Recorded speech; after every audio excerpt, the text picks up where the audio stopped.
In the name of the loving, liberating, and life-giving God, amen. The gospel you just heard is a continuation of the Sermon on the Mount, which Father Bill suggested last week could be read as a kind of roadmap, a kind of invitation for us all to be more human. And that is a theme that I want to continue this morning, because we are indeed at our most human, our most authentic, our most real. Not when we're prideful, but when we're humble. Not when we're resentful, but when we can show mercy. Not when we seek retribution against those who have wronged us, but when we choose to be peacemakers.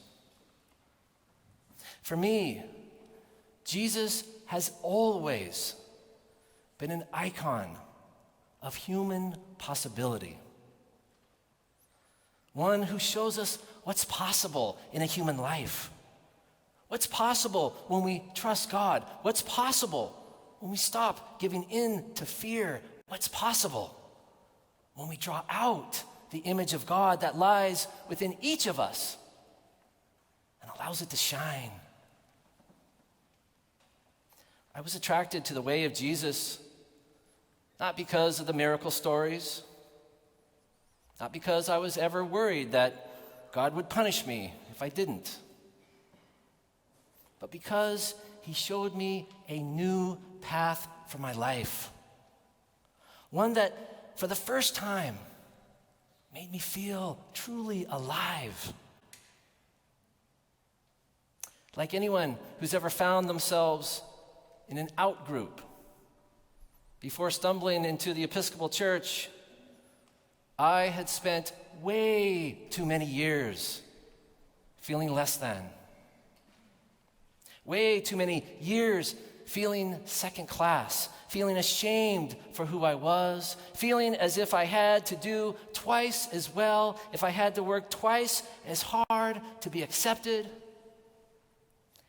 and yet knowing deep down that no matter how hard I tried, no matter how good I was, I would still be seen in the eyes of most as a label first. The gay attorney, the gay son, whatever it was, a label, rather than seen for the fullness of who I was. But Jesus showed me a love that changed that. He showed me a love that I probably had never truly known. An unguarded love, an unconditional love, a no exceptions made kind of love, a no one left behind kind of love.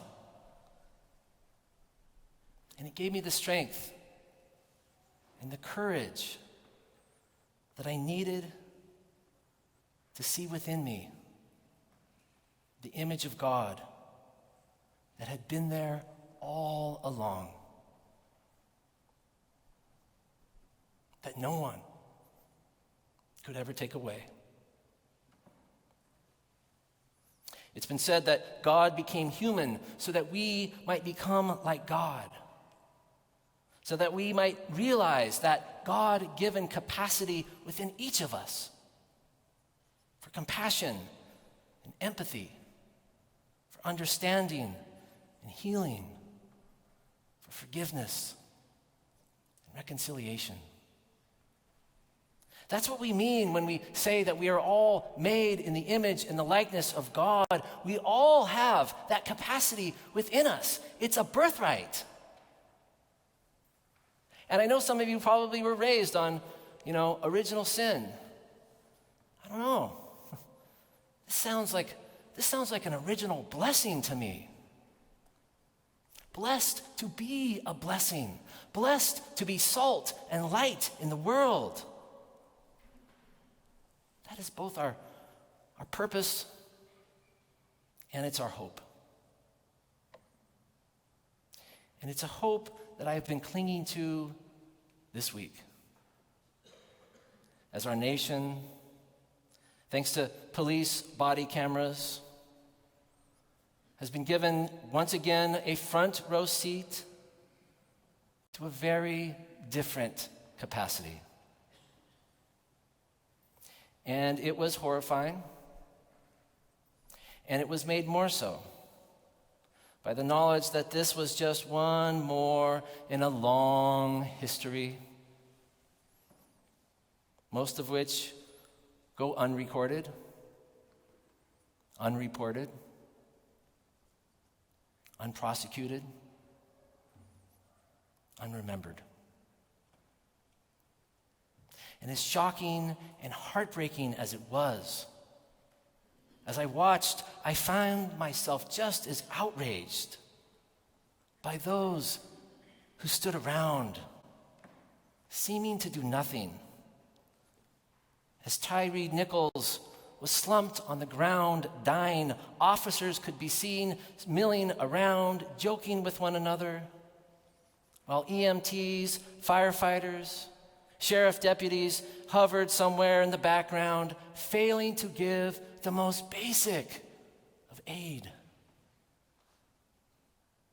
If Jesus came to show us our capacity to be more human, that video was a reminder to us all of our other capacity to dehumanize one another.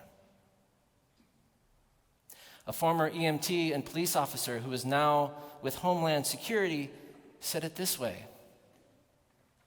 From what he saw, this wasn't just a problem with that police department only.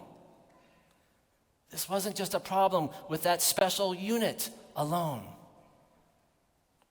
From what he saw, from his expertise, knowing the standard of care, knowing what paramedics are trained to do, knowing what oxygen could have been given, knowing that a lieutenant fire marshal was sitting in her truck and could not even bothered to be getting out. What struck him was how deep and widespread the disregard for human life somehow must have become in that community. When someone's child could be left on the cold, hard pavement, handcuffed and bleeding, and no sense of urgency by anyone. As if this had all become somehow business as usual.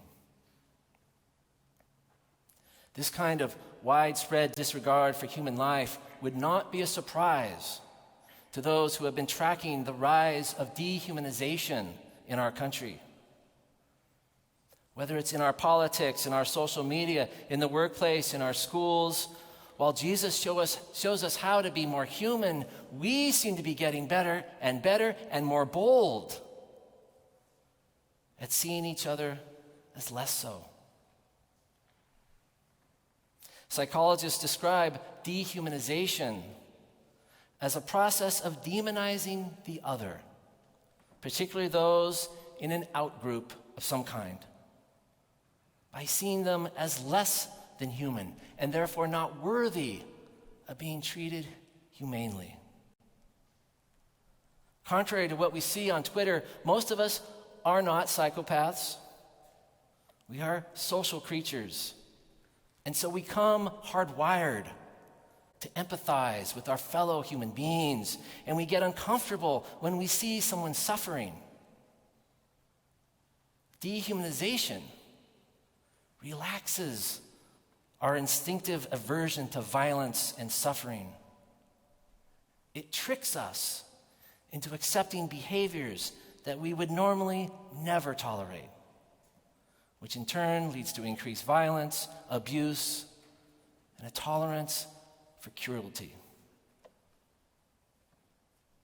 And while history tells us that dehumanization can end in mass genocide, researchers like Brene Brown tell us it begins with language. Politicians calling people monsters or animals. Celebrities tweeting that the president is a pig or a child of an ape. Public cries to hunt people down, to drive those vermin out. Using infestation language to refer to people. They are a plague on our communities. They come in like cockroaches. And it's contagious. When one side uses that kind of language, there's a pressure to respond in kind, to even up the ante. And with the rise of social media, it just becomes magnified and multiplied. A recent study 2 years ago found that 85% of Democrats and Republicans finally agree on something. That the members of the other party are less evolved, less human than they are. And thus it should not surprise us now that 25% or so of both parties would now support violence when they lose. And I will be the first to admit that at my most exasperated, in my most frustrated moments, I too have fallen into the trap of using dehumanizing language and thought. It's easy to do. Because writing off those who are harming you, who are harming others, who you don't agree with, is so much easier. If we just convince ourselves that they are less than, that they are monsters, that they're off the grid, they're off the charts, then we don't have to do the hard work of trying to understand, of trying to listen, of trying to see the humanity within their eyes, not to correct, not to change, just to maybe hear where they're coming from, to make some kind of human connection. And that's going to mean putting down my perspective, putting down my arguments long enough to enter into someone else's. Not to gather ammunition for my inevitable rebuttal, but to truly disarm. To truly disarm myself long enough so that I can catch a glimpse of the humanity within them that I had lost sight of.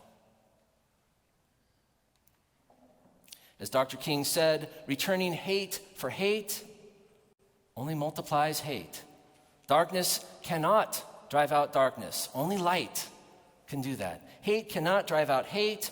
Only love can do that. Hate multiplies hate. Violence multiplies violence. And it becomes a descending spiral of destruction.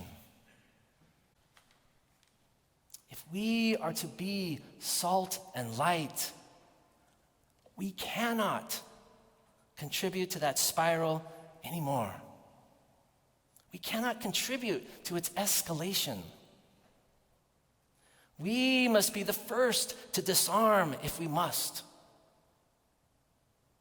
That's what Jesus means when he says, love your enemies. It doesn't mean we have to like them. It doesn't mean we have to agree with them. It certainly doesn't mean we have to vote for them. But it does mean that we can no longer deny them their humanity. It means we can't give up on them. We can't give up on who they are. Because God doesn't give up on them or us.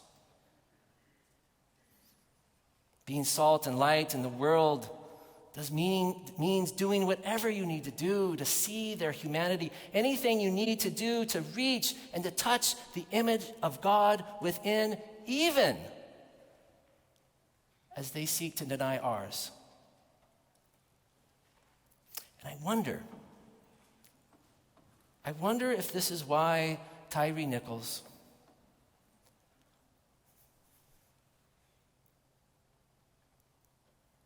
cried out for his mama that night. I wonder if that was his way of trying to reach someone that night, anyone that night, so that they might stop long enough to see him as his mother did, as a frightened, helpless child, in need of love, in need of compassion, just like the rest of us. Jesus sees us for who we are and invites us to become more fully human by seeing the humanity of others, a humanity that is already there. Remember, salt doesn't add flavor. It draws out the natural flavor within. Light doesn't add anything to what's already there. It casts out the darkness so we can finally see what's been there all along. We must be like salt and light. And never give up drawing out that image of God, casting light on that image of God for all to see, including ourselves. And we lose our saltiness when we stand by and when we stay silent. We lose our saltiness when we allow others to be debased in our midst, whether it's bullying or dehumanizing speech on the playground, in the workplace, in our neighborhoods, in our politics. When we let it go by, when we avoid making waves, when we go along to get along, we lose our saltiness. And we are no longer of any use to the cause of love. And that is a cause that we cannot abandon. Because with love, all things are possible. Maybe if someone had stood up for those officers when they needed it growing up. Maybe if someone had shown them the compassion they needed when it mattered most.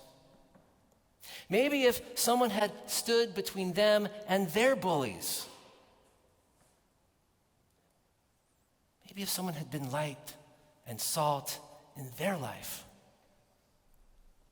Maybe they too could have taken a different path with theirs. Maybe. And maybe God isn't done with them yet. Maybe God isn't done with Tyree Nichols yet. Maybe this won't be just one more tragedy in our newsfeed. Maybe for some of us,